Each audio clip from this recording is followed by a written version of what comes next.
What's up guys, it's me Jeremy, and today I'm going to try something that I've actually been meaning to do for quite a long time, and it's coaching low elo games. So I'm going to be doing an analysis of a game that took place in Silver 3, and this is me spectating my good friend Disciple. You can check him out on his YouTube channel. I'll have a link in the description. He's a really nice guy, and he does like some songs and commentaries and a lot of fun stuff, so definitely check him out. It's my first time trying out a series like this, so if you could leave a like if you enjoyed the video, and definitely leave a dislike or comment if you didn't enjoy the video or you think there's something I can improve on. It's once again my first time doing this kind of thing. I'm just trying it out and we'll see how it goes. Anyways, we're going to be spectating a Silver 3 Caitlyn AD carry game, and we'll be jumping around a little bit to most of the major important plays that took place. Anyways, let's get started. Starting off with the first play, we have a fight down in the bot lane. Now, it's Caitlyn versus Graves, and Caitlyn, on paper, does well in lane against Graves. But the thing is, you have to consider how to play the matchup, and so this is a bad example of how to play the matchup, essentially, because as Caitlyn, you really want to just poke. You want to poke the Graves out, you want to poke the support, and just get a really big health advantage. But when you're trying to all in like this, Graves' burst damage is much, much higher than yours. And so you really have to consider the matchup that you're playing, and then play accordingly. Because even though you have a good matchup on paper, that doesn't actually mean anything unless you play it correctly, especially when it comes to solo queue. And so you have to take advantage of and play the matchup accordingly to the best of your champion's potential. Jumping right into our next clip, we have something that I believe displays the importance of positioning during the laning phase. So Jarvan is coming in for a gank, and Rek'Sai will come in for a counter gank, and I want you to watch the way Caitlyn is positioning here, because he really makes some minor missteps that end up costing his team the fight, in terms of respecting gap closers. So first off, he doesn't respect the Rek'Sai gap closer, and he gets hit by the knockup. Next up, although he's able to finish out Braum, he tunnel visions onto Rek'Sai and doesn't respect the gap closer of Graves. So Graves is able to dash in and just totally take down the Caitlyn, because once again with the matchup, the thing is when Graves can get into range, Caitlyn has a lot of problems because Graves has much higher damage on a base level. And so by not respecting the gap closers of his opponents, he actually ends up costing his team this 3-on-3 fight, and overall it just doesn't turn out that great for his team. And in the next clip, he's pushing down the mid lane here, and Kennen actually goes up to him, and Twisted Fate's coming in, so he makes a pretty nice bait here. Clean kill with his net, great bait, good escape. Overall, a nice kill. And he's going to go into his jungle here. As you can see, his jungle's a little bit unwarded. He sees the Graves on the ward. Graves walked through the ward that was already on the map. You see Braum and Rek'Sai in the bot lane. And so he wards the bush here, and that's a very good ward, a nice ward. He sees 3 people on it, and so he knows that that's a very dangerous area. And he makes a huge mistake here, and that's something that I actually really see a lot. And he tries to poke the Braum with his auto attacks, and there's absolutely no reason for you to ever try to make that aggressive move, because even though you can get some poke onto him, the risk just doesn't outweigh the reward. The risk is insane, and the reward is that you just end up getting like 100 damage on him. And you really have to notice that there's really no scenario that could potentially happen where you end up getting the kill on the Braum. And so because of that, there's no reason to ever poke him down there, because it's just too dangerous. And you already saw 2 people in your jungle on the ward. So it makes absolutely no sense to try to engage with him at all. You need to just back off. And in this next play, his team is taking the dragon while Jarvan is split pushing top lane.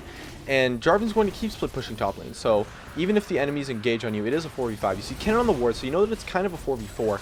And he does something here that I think is really poor, and he actually backs away from his team. And as you can see, he got soloed out by the Nidalee on the corner there. And because of that positioning, he ended up dying basically for free, and the rest of the team of the opponents can kind of just clean up, because Kennen finally shows up to the fight. And when you're kind of having those fights in the jungle, you need to stay with your tanks, and you don't want to back off too far away from them, because then you just kind of end up getting picked off. And he was so far away from his team that Nidalee was able to create that pick. Fortunately, however, Jarvan does win the... or he doesn't win the duel, but he gets the inhibitor, and so he does end up getting the inhibitor. So overall, it's not a terrible fight for the team, but it could have turned out a lot better. He didn't really have to die there. And this next fight takes place after a pretty reasonable team fight for his side.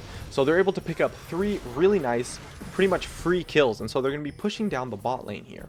And they don't have any creeps because the creep wave is way further back, and so they're going to tank the tower, but Kennen actually has a lot of AoE magic damage. And if you look at the mid lane, you see Twisted Fate and Jarvan pushing in, and this is a really big problem here. So Kennen ends up, of course, getting the triple kill, as you can see, and you really, after you pick up a couple of free kills, you need to stay together when you push for your objectives, because 5 players will push so much faster than just 3 and 2, a split push like that.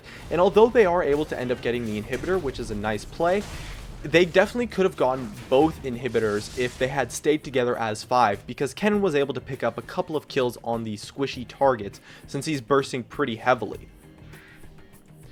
Next up, we have somewhat of a late game team fight, and so the top inhibitor has respawned, and you can see Aatrox is at Baron, but he's going to be split pushing top lane, and so the rest of his team is going to be pushing down mid lane.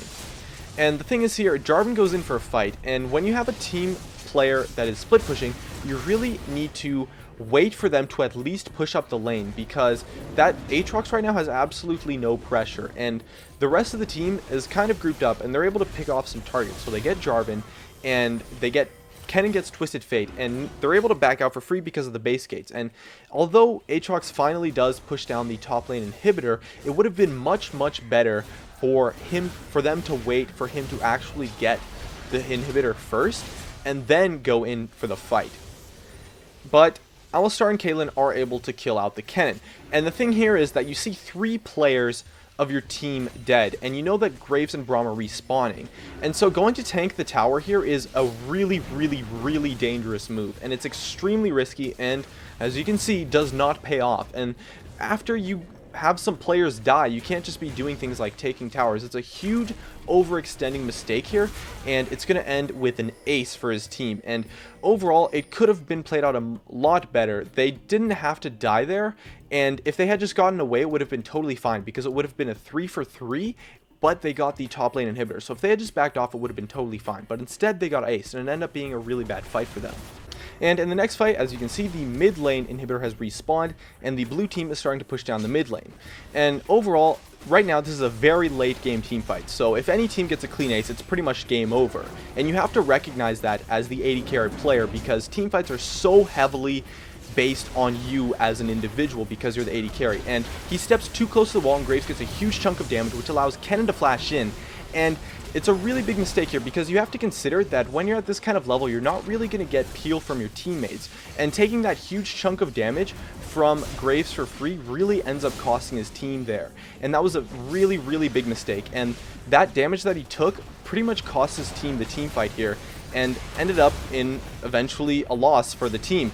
And overall, that was something that definitely could have prevented by him on an individual level. And so after that team fight, you really can look at it and think, oh, my team didn't peel for me. But in reality, that's not really true. You overextended, you got caught, and in the end, you died for free because of your own personal mistakes. And all in all, I think it's a good thing to look back at the game and say, okay, here are where the mistakes that I made, and this is where I could have done better. And you really need to approach the mindset that everything is your fault, because he did definitely overextend there. And yes, there was something his team could have done to help him, but he shouldn't be concerned with the actions of his team, and rather instead focus on the actions of himself. And at the end of the day, I think with just a little bit better positioning, he probably could have carried this game. He was doing reasonably well and was pretty strong for an AD carry in the late game team fights.